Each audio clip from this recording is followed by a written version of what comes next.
Good everyone. I hope you're having an amazing day. So in my previous episode, I talked about how to write a JSON parser, and I've demonstrated that as well. And if you remember, I did mention that there is an issue with the code, right? And which I'm going to talk about today and how to fix that. And apart from that, we're going to talk about how to insert the data what we generated using a parser to the Salesforce object. Right? Sounds good. That's pretty much what we're gonna do today. Okay, so if you haven't watched my previous episode, I would highly encourage you to do so because I won't be covering anything about the parser today, except apart from talking about the issue, which I would love to demonstrate how to fix it. Right. So in my last episode, right? So I talked about how to create a parser. So this is the parser I've created, right? Now, if you look at the code, there's a potential issue with the code, right? The first thing I mentioned about this magical string, right, like product name quantity, is floating around, right? So let's say if I wanted to use a product name quantity type in four different Apex classes, right? So I have to write this as a magical string, right? So let's say for Apex class use this product name, right? And if for some reason in the future the product name got changed to product bell, right? So I have to go and change it four different places. So let's say another developer working on this product name somehow missed at one place. So you can see that, right? It can lead to exception at the runtime, right? So to avoid that problem, what we're going to do, we're going to move this into a separate class that's called a constant class, where we will define everything once and we'll reuse it, right? Because in a programming career, you have to understand, right? The code duplication is a very, very bad practice. You are introducing a potential spaghetti, unless you're a fan of a pasta, right? But still, right? Why would you want to write a spaghetti code? Okay. And another problem is that if you look at the code, right? If you pay attention to the code, so what we're doing here, we create a parser, we're creating a map, we're putting into lists, right?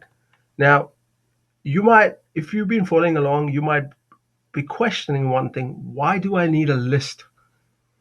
What's the purpose of a list, right? Why do we need a list here? This, right? If you look at the data set, you should be asking a question, why do we need a list of map? Where a single map can put the values I want, right? And I'm assigning that map to key anyway. So why do I have to duplicate the map three or four times and put it the same map in the list, right? So that's a problem here, okay? So we don't need the list here, okay? So I intentionally did that because just to give you an idea, uh, you know, things can go wrong, and in your developer life cycle, you will do mistake, right? So I wanted to create that real time scenario, right? Rather than mimicking everything so that you think, oh, this guy is just typing blah blah blah.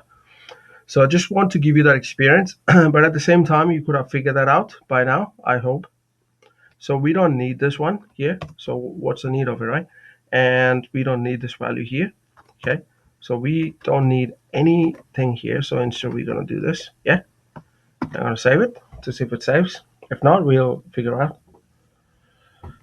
So you have to understand one thing, right? There's no definition of a perfect developer out there, right? There's no such thing called perfect developer, right?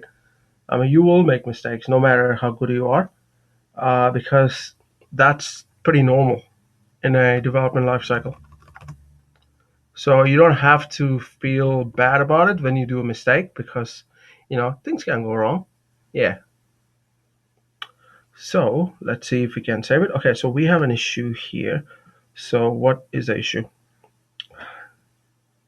So missing here. Okay. So we need one more here. This is the one.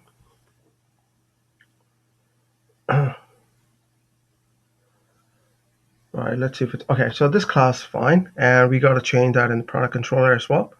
All right, so we will do this. Okay. All right. Okay, now look at this one, right? Magical number. We don't want this magical number floating around. So because what happens if you wanted to use this code elsewhere, right? Let's say you wanted to um, use the status code in other aspect of the integration somewhere down the track, right?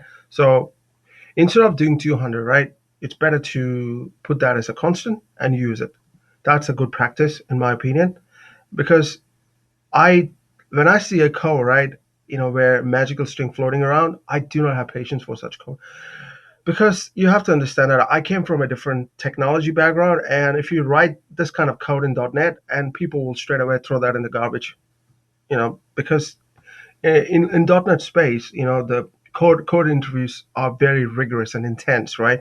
And you can see pretty amazing design patterns coming out of it, as well as in Java space as well. But that being said, I'm not being sarcastic. I'm not being rude, but I just wanted to put that thing out there so that to help you become a better programmer. Who tells you this is okay? It's not okay, right? Okay, so we can say prod constant. Give a meaningful name for now. This will work. Constant, right? So we're gonna do. So we were gonna do public static final integer okay code pass status.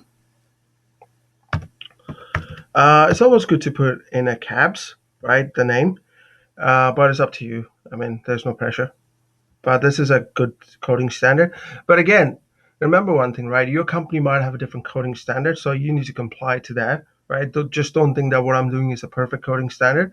We use this coding standard, but I've seen people using different ways, but that's all good.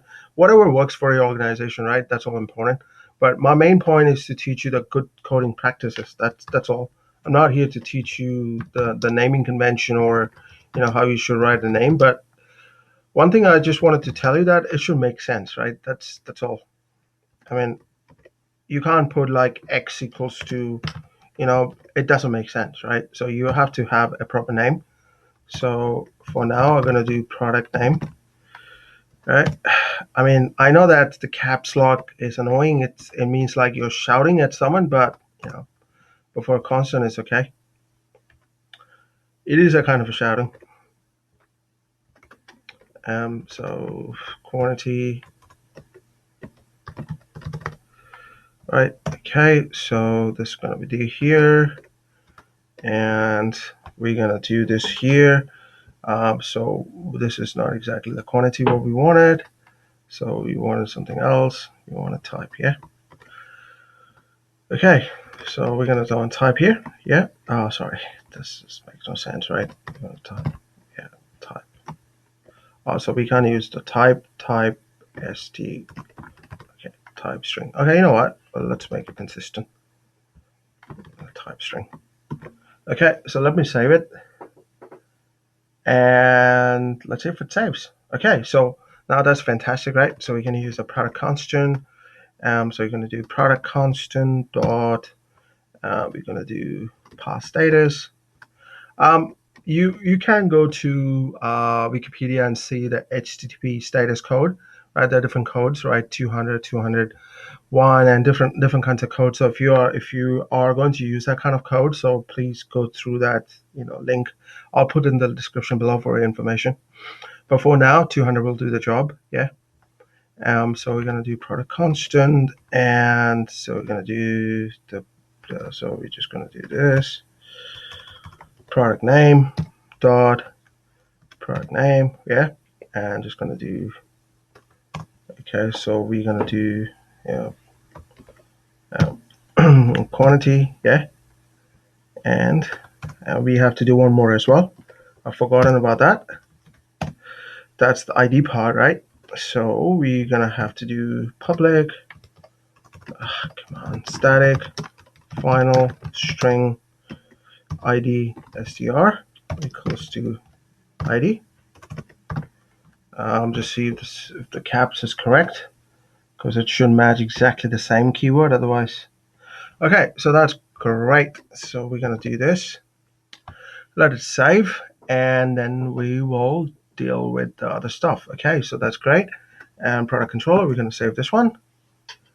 So okay, so that's saved. Yeah, and now we have to do this boy as well. Okay, so product constant dot ID str. Let's see if it saves. If it saves, that's great. Okay, so we have figured out this part, right? Now, what we have to do now, we got a data set, we got a correct data set now where we have a key value kind of data set, right? Exactly what we wanted. So that's this one, yeah, this one. So now we need to insert the data, yeah. So what we have to do is that we need to create a domain class or a model class, right? So which will deal everything to do with the product um, update, insert, anything to do with the database should go there, right? So what we're gonna do, so I will call it as product product model class, yeah. So it's a kind of a similar analogy if you have used model view controller design pattern, right? Where model is your domain, right? Controller is which actually get triggered when someone wants to call that part of the.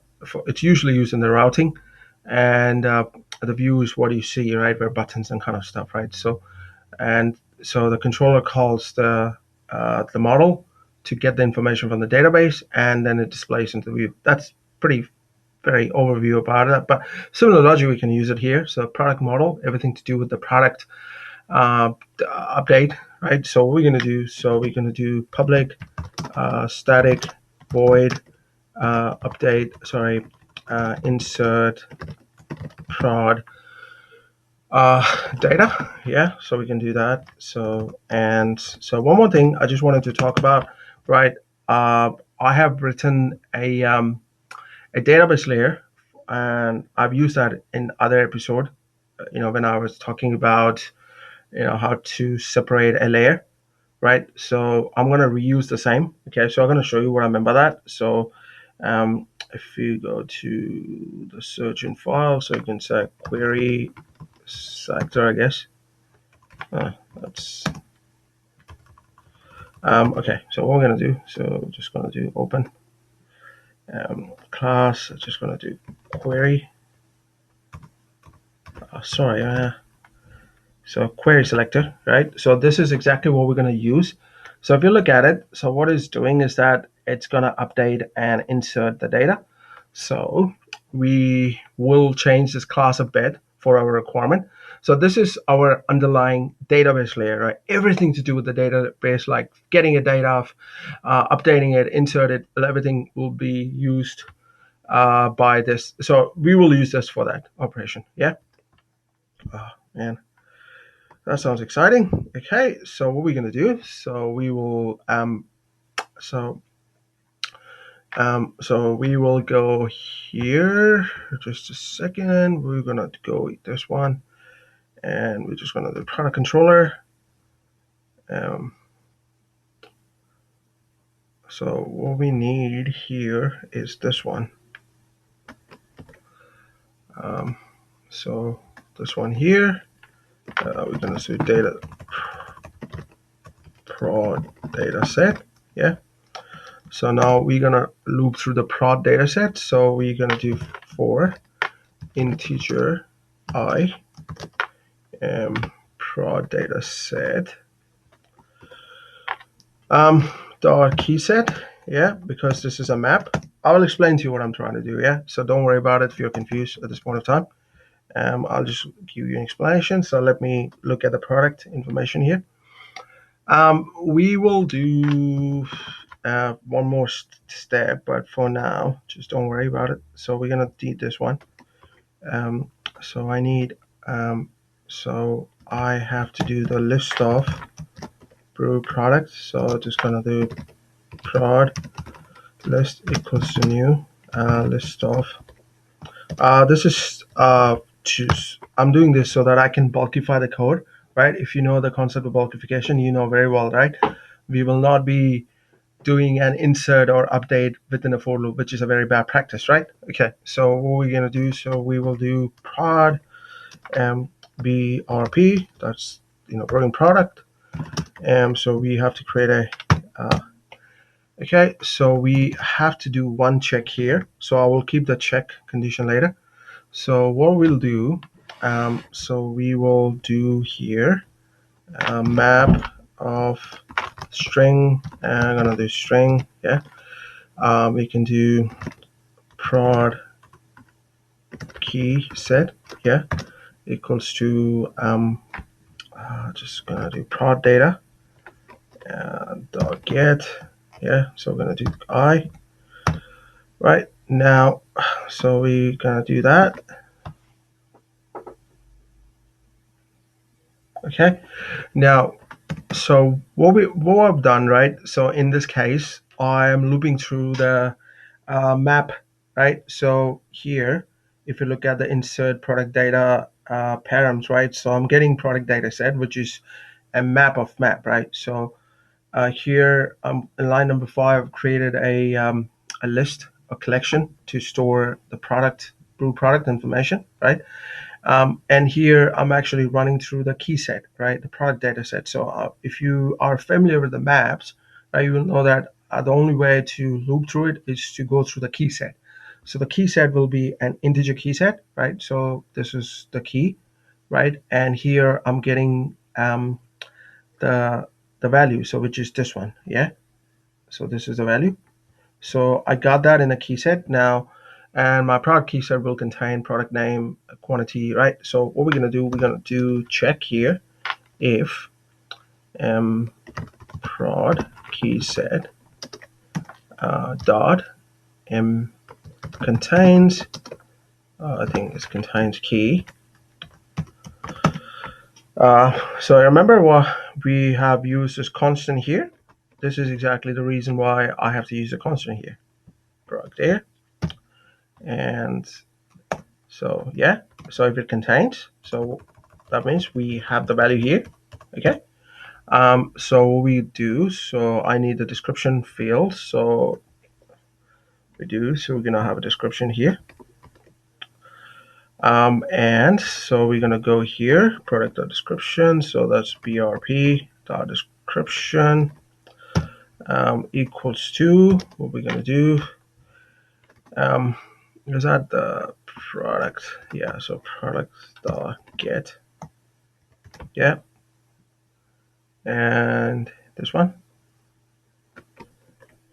So let me see if it works. And if it works, that's good. Let's see. Okay, that's great. So let me copy this again. Yeah. And I'll paste it here because we have to deal with 3 values here, right? If you remember, we got product, quantity, and type. Yeah. So we're gonna change this one to quantity. Okay. Now here's the catch here. The quantity is a numeric field, so we can say decimal field because it has decimal places. It doesn't have, but just for the sake of argument, what we're going to do, so we will actually change this, and so what we're going to do, decimal dot, oh come on, see this is decimal dot, value of string, yeah.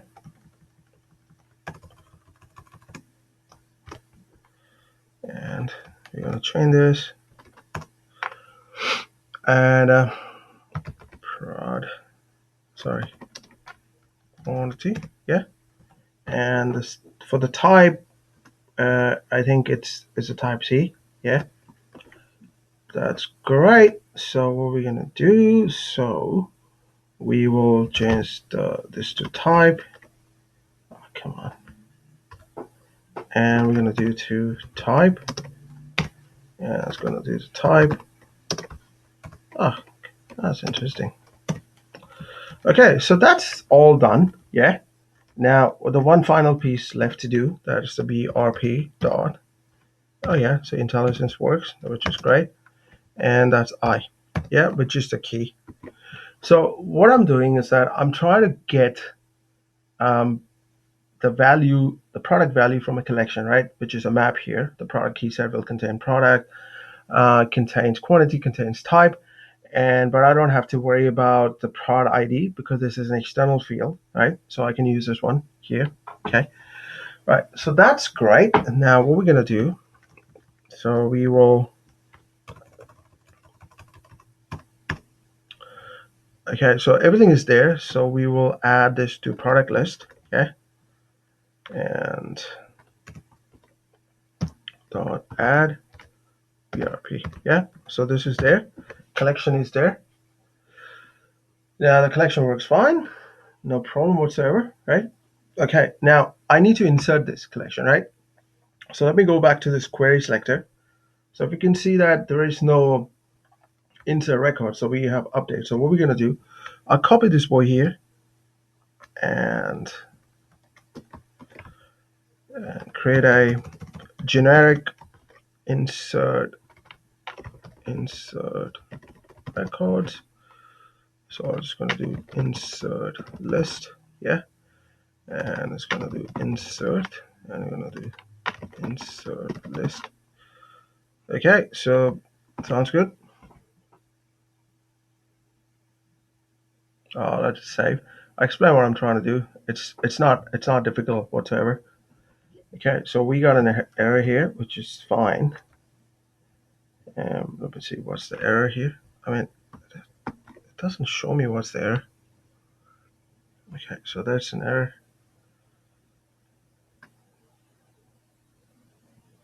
Okay, so I can't use this one because I can't change it because there's a scheduled job pending. So what I'm going to do, since it's a test class, right? So I will kill the scheduled task for now because it doesn't matter for now. So what I'm going to do, Apex jobs, if there's one. So there must be because, I don't know, sorry, not this one. Schedule jobs.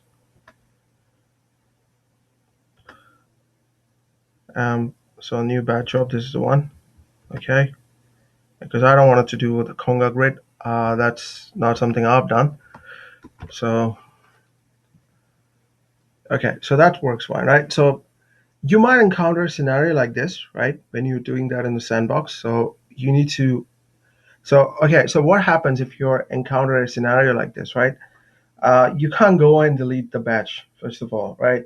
Someone might be testing it, right? So you need to keep that factor into consideration, right? So so when you deploy, you might encounter a similar scenario in production, but there is a checkbox in production where it will allow you to deploy your class even though the scheduled task is running, right? But you have to be very careful with that option because it might break your existing schedule class if you fiddle with it, or if so. I mean, if it's in the middle of running, right, then you try to deploy it, then it will cause an issue. So you have to factor that into consideration, right? So that's a part of a business process, right? How do you do a change set how do you deploy the change, right? So most of the case, it should be okay on a dev sandbox, right? Or on a scratch org, it's fine. Or even on the sandbox, it's okay at times. But if a customer is in the process of testing a change, then you can't delete it, right? So you have to let the customer know the implication around it. So it's just a part of your business process how you go about figuring it out. So I just told you. So this is a very good scenario. What do you encounter, right? Right. This was not intentional though because I forgotten there was already a batch job in process. So yeah, but yeah. So I thought I'll take this as an opportunity to explain to you guys, anyways.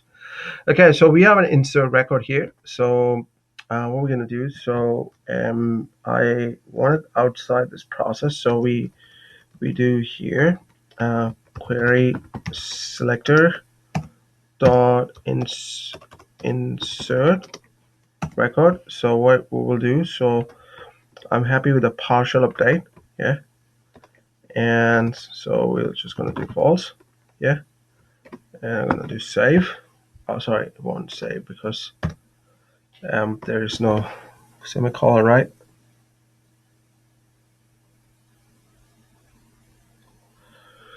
All right, let's see what happens. Okay, so now tell me what's the problem with the code. Now, when you look at this code, right, because we're doing a lot of operation here. So the first thing I'll tell you, the most important thing, there's no error handling, right? The code is not under try catch. What if something fails, like the product set dot get fails? It can happen for whatever reason, right?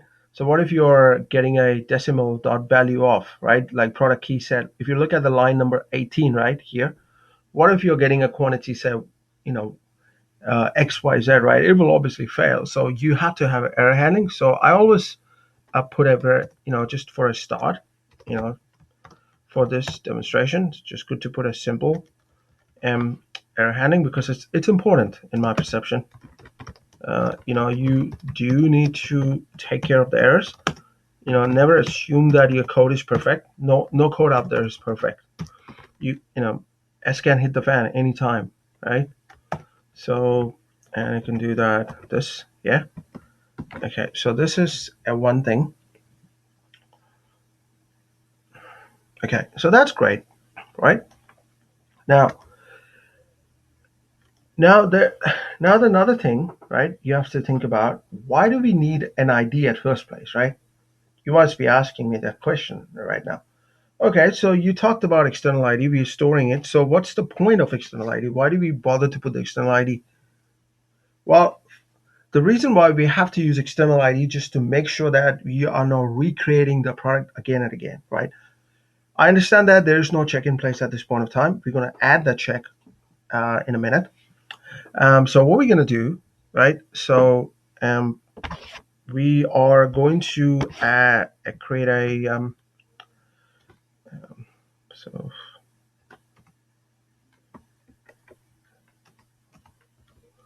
um, so we will. So this is the last. So I want to do.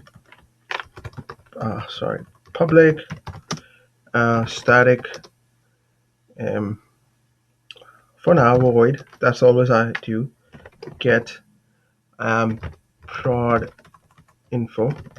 So mind you, this approach may not work if you have millions of record in your product object, which is very unlikely, but because you will hit a heap collection error, right? You will hit a heap issue.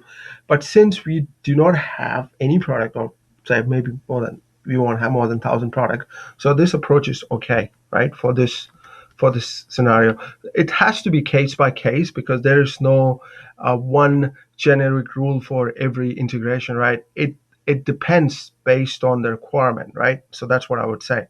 You can't use the same code for every integration or for every conception consuming the API out there, right? So it actually depends. So, okay. All right. So what we're going to do, so we will do map of string ID. Yeah. So we're going to do this. Not string, sorry. Yeah, just integer. I'll tell you what I'm doing. So I'm going to do key set. Not key set, sorry. Key set equal to new map. Come on. So we're gonna do integer ID. Yeah. Come on. I mean, I should start using Visual Studio Code to be honest, but for the small project, I just don't bother. I mean, I use Visual Studio Code, right, for my actual day-to-day Salesforce work, and as well as for other work as well.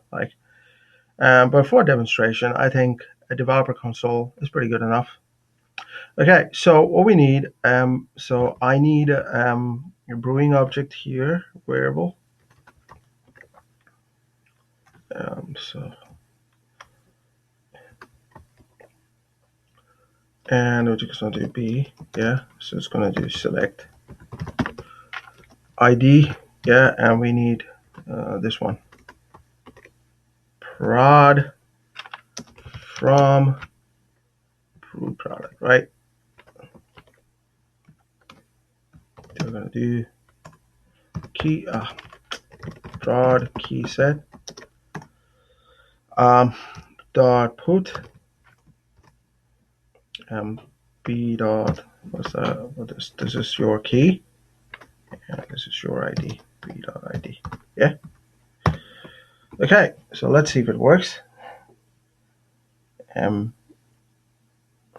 so there is a problem there.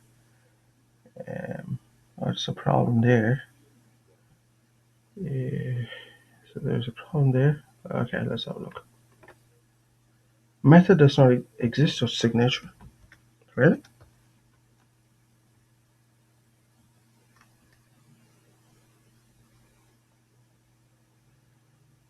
Oh, decimal. Sorry, my apologies.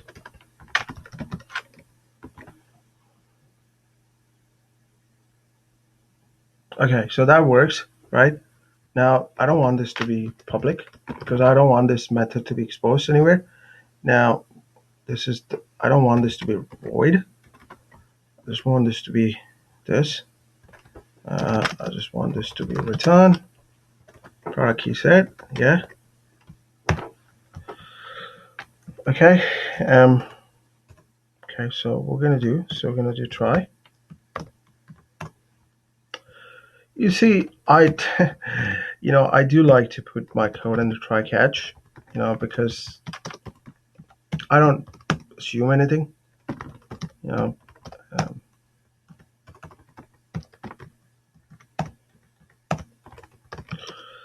you can disagree, but that's okay. You know, but just remember one thing that when things go wrong, if you don't put under exception or try catch, you will find it very difficult to troubleshoot. Right? You can, or other things you can do instead of just showing as a debug, you can, put it under a custom object, right? So you have to keep it in consideration the size of the custom object, because if you dump every information there, it will grow, over the time. So you have to keep into that thing into consideration, and also you have to factor, the number of days you wanted to keep that data, right? Because it's always good to delete historic data, or you can move to big object or whatever. Right, that's a different topic altogether. Just for now, this will do the job. Yep. Um, I'm a bit conservative when it comes to the code, right? Because it's good to be conservative, to be honest. Um, prod info equals to. It will save you a lot of headache. Okay, so if prod info dot contains key I, yeah, um, if it works, doesn't matter.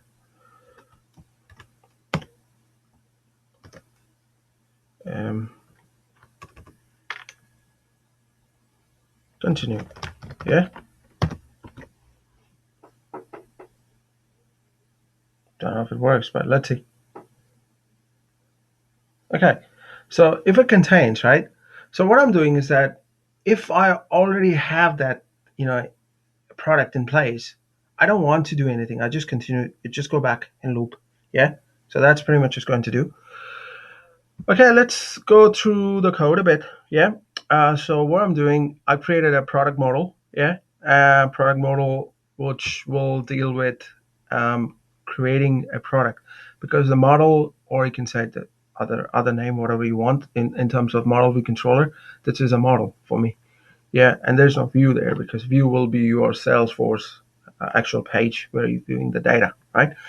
Okay, so what happens is, right, in this scenario, you are creating a method, which is a static method, right? And then you have a collection here, and then you are trying to get the list of entire product. Right now, there's none, and then you're trying to look through the product key set, which is the list of keys associated with this data set.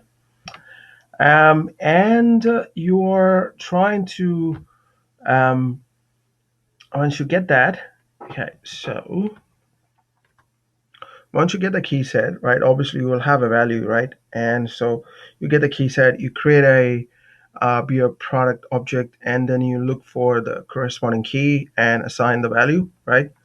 And after that, you add it to your product list, and then you're using a DB layer, which is a query selector, select a class to insert the data, right? Because I do not, so look at this domain, right? We should not be, okay, now here, you might be thinking, right? This guy just now talked about a query selector, but why are we having a query method here, right?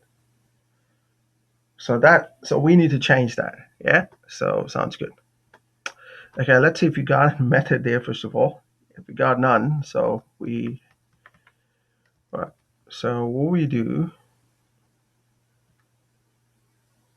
okay, so we will actually create a, it's gonna do get record, yeah. It's gonna do get record, yeah. So it's gonna save it. Okay, so this is called operator. Oh, sorry, this is called a static polymorphism, right? It's the concept of overloading. What we're doing here. So we do here. So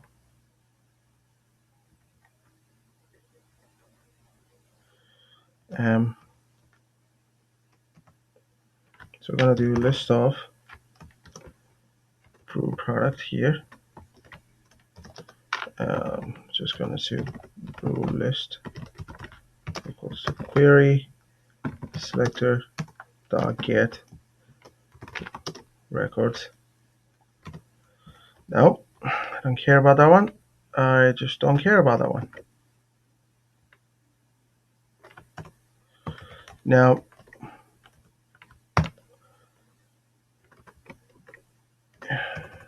let's see if it works, first of all, right? And I tell you how to fine tune this class even further. Okay, so that what is the issue here?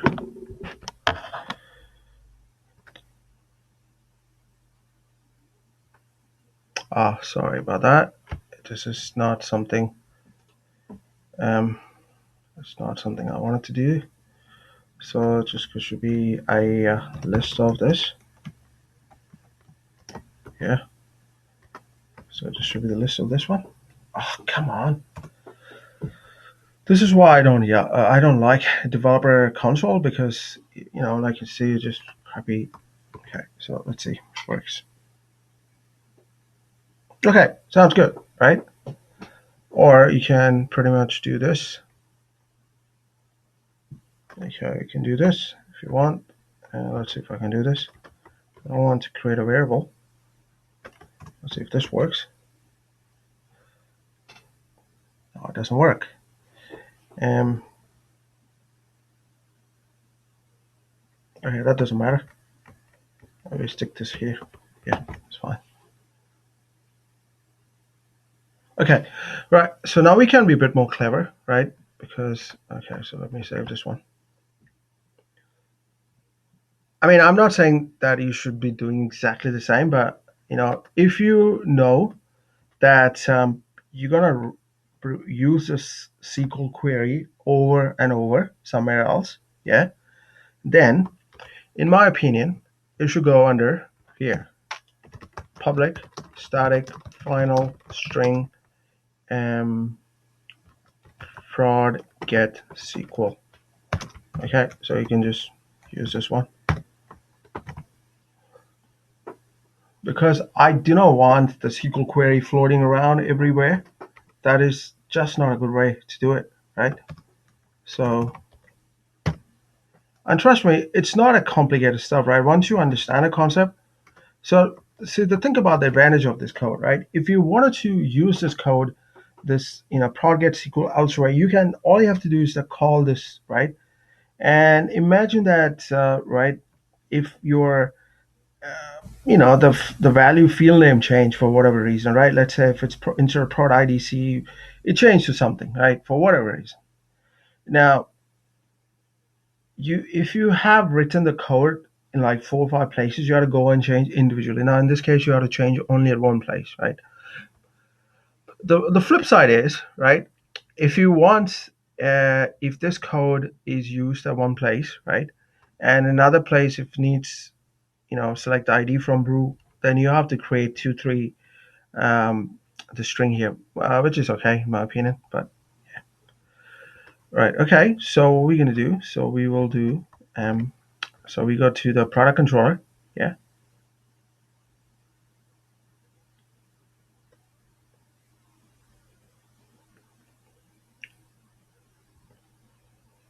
Um. Okay, so get product. Okay, so what we do, we just remove this one and void. There's a change of the method. So this is how it often happens, right? Get product info from API, get and insert.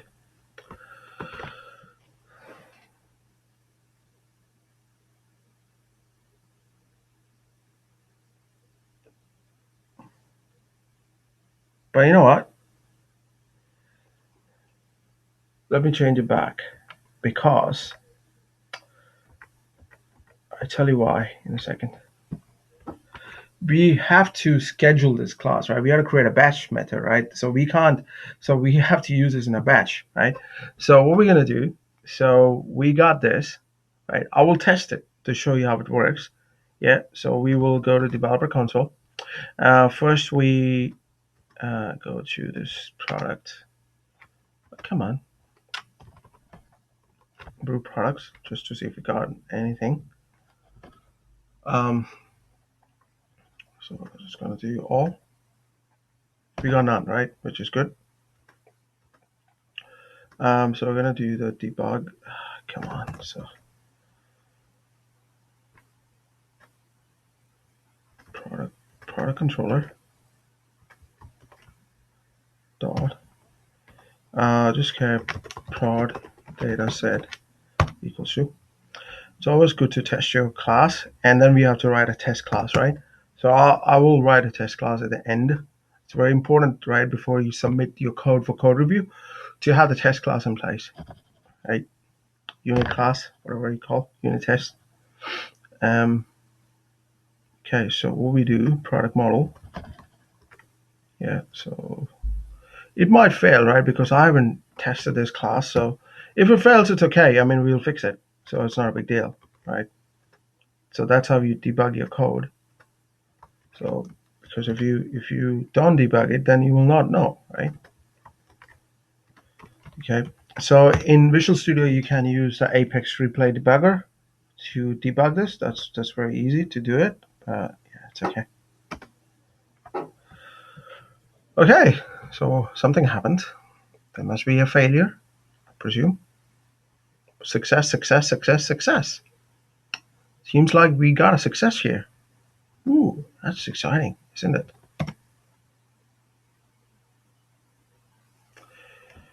Wow, that's exactly what we're expecting, right? So you got a beer one, stout, and prod ID. I mean, you can change the page layout to make sure whatever you wanted to see, but I intentionally put everything here so that I can see the value coming in, right? So stout, okay, all right, so that's good. So let's look at the other one. So the product six, so product one. So don't worry about, that this is six, this is one. So we got nothing to do with it. This is just, order of execution, the way it's inserted. So the P006 got nothing to do with the product ID, right? So it might be the possible that this record got inserted last. So yeah, so you see, and five, you see this is two. So right, so and we got a different. So let's create a um, so what we do, so let's create a new, no, not this one, sorry. Not recently, we just got all.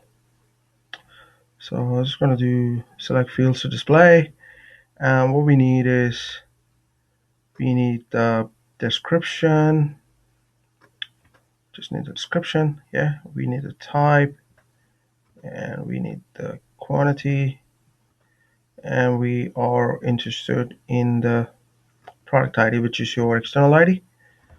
Yeah, so you can see that it's the first one is stout type, then stout 2, lager 2, porter 2. So everything got imported, right? No problem whatsoever. So this is a way to test it, whether your integration is working, right? So we have six products. So six products were, imported. Okay. Now let's try to run that thing again, okay, to see what happens, right? I mean,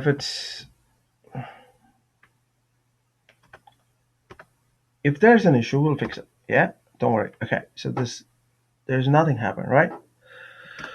Okay, so let me try to see this again. So only six record. The reason why is because of the code we have in place. So I close this one. I don't need this boy here. And that is the product model here. See this code? If it's checking that if there's already a product ID in the system, then don't bother with it, right? I mean, you can do that. I mean, if you because the requirement for now is just to insert it.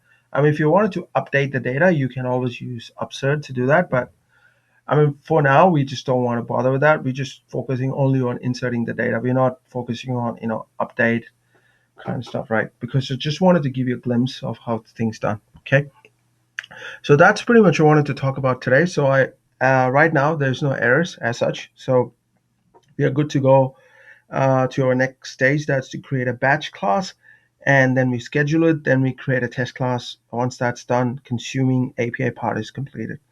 Then we're gonna look at um, integration pattern, right? And then we're going to look at Salesforce Connect, how to do that using without code and with code, right? Using a custom API adapter, right? So that's pretty much what I wanted to talk about today. I hope you guys have a great Sunday. Take care.